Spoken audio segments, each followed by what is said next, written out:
السلام عليكم بنات، كي دايرين؟ لاباس عليكم؟ اموركم هانيه؟ نتمنى هذا الفيديو يلقاكم في احسن الاحوال ومع وصفه جديده. اليوم الوصفه غنيه عن التعريف. كنظن ان البيوت المغربيه كلها كديرها بطبوط صغيور معمر. هي كتكون اختلافات بين الحشوات، كل واحد كيعمرها باش بغى، ولكن هاد الحشوه اللي درت لها واحد الحشوه زوينه فيها خضيره يعني وصحيه، كيجي فيها واحد المذاق اللي هو زوين وزوين بزاف. نتمنى هذا الفيديو يعجبكم، ما تنساوش بلايك كومنتير واشتراك. خليت لكم الراحه وخليت لكم الهنا والخير. السلام عليكم. غنبدا معكم المقادير ديال العماره، الحشوه اللي غادي نعمروا بها البطبوط. هنا كاين صدر ديال الدجاج مقطع مكعبات. هنايا كاينه البصله خضاريه. هنا كاين ليشو مقطع طريفات صغار. هنا كاينه القرعه محكوكه على هذا الشكل هذا. وهنا البطاطا مكعبات صغيره. هنا الزيتون بالعظم مقطع زويورات. هنايا العطريه كنحتاجو فيها سكينجبير، خرقه معالق، السودانيه، شويه ديال البزار والكمون. هذه شويه ديال المزاود، واحد 3 الحبات صغيورين ديال المزاود مقطعين على طريفات صغار على هذا الشكل هذا. ودابا غادي نبدا نشحر غنبدا في اول حاجه اللي غادي نبدا بها هي البطاطا، باش تبقى لي الزيتونه هي اللي غادي نكمل فيها الشحاره ديال الدجاج. عاد ندير ليشو، عاد ندير البصله، عاد ندير القرعه هي كتبدا، غير نخليوها هي الاخرى. اول حاجه في مقيله كنديروا شويه ديال الزيت، كنضيفوا ليها الدجاج،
غنضيف ليها غير شويه ديال البصله الخضاريه، والباقي غادي نديرو خضر.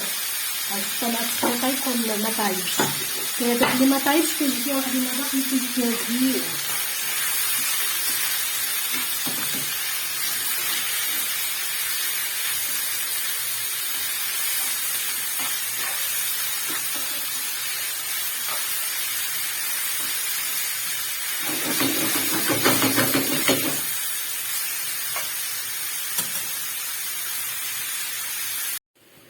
وهنا العطريه غادي نخلطها باش كل حاجه ندير ليها شويه.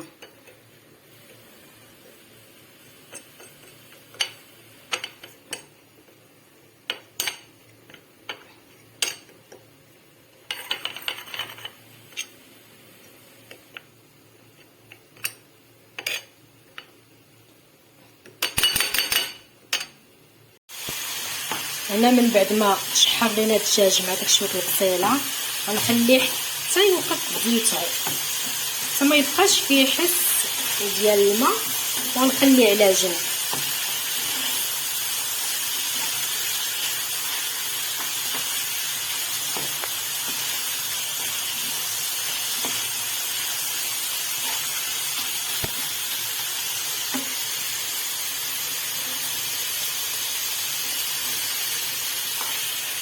من بعد ما تشحر لنا الدجاج غندير بهذا البول، غادي نديرو على جنب ونخليه يبرد.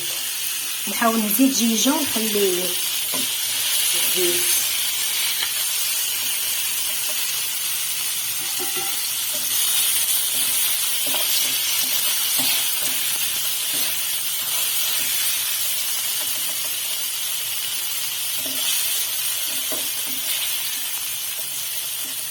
بعد ما زيت الدجاج غادي نحط الشو، غادي نضيف عليه شويه الزيت.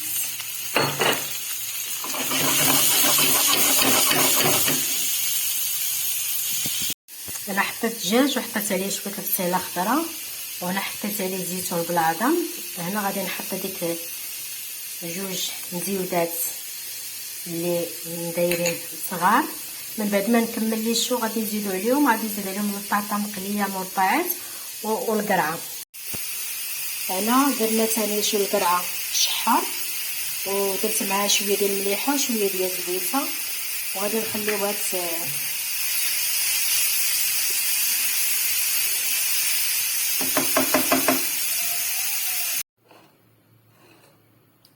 وهنا من بعد ما درنا لي الشو الزيتون بالعظم مقطع دويرات، السودانيه هنا مقطعه طريفات، الدجاج مشحر، عندك البصله مقطعه طرف طريفات صغيورين، عندك هنايا البطاطا مقطعه مكعبات ومقليه. دابا غادي نحاول نخلط هذا الخليط كامل.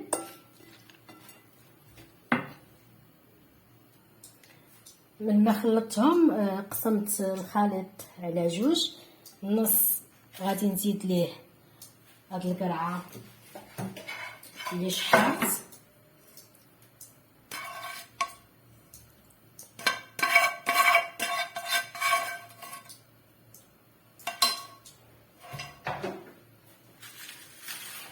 وهذا النص هذا غادي نضيف ليه الفرماج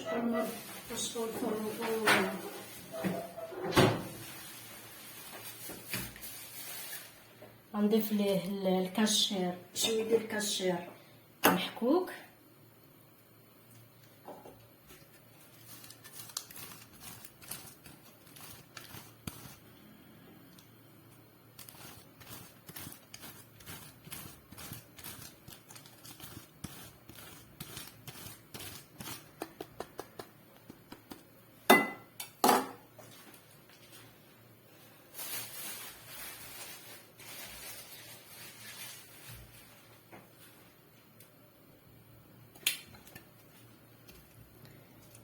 غنحك عليه الفرماج.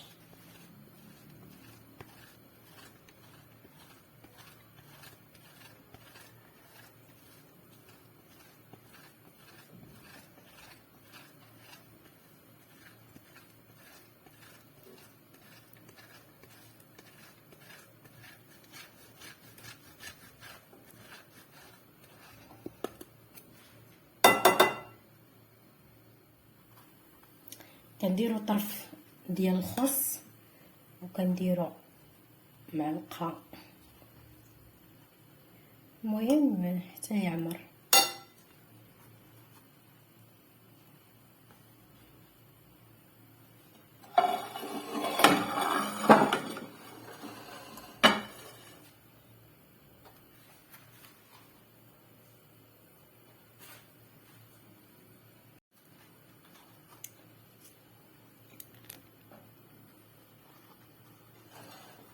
كندير طرف ديال الخس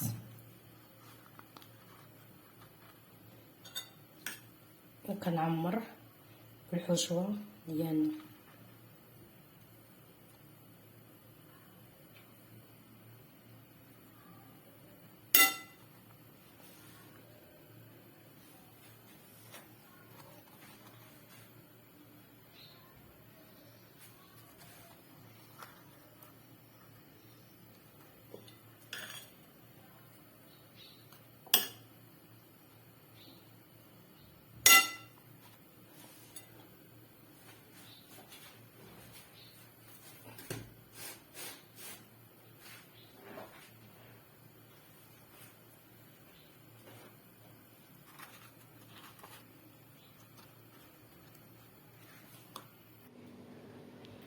وهذا الشكل النهائي ديال الطبق ديالنا. نتمنى هاد الوصفه تكون عجبتكم، ما تنساونيش بلايك كومونتير واشتراك. خليت لكم الراحه، والى الوصفه المقبله ان شاء الله.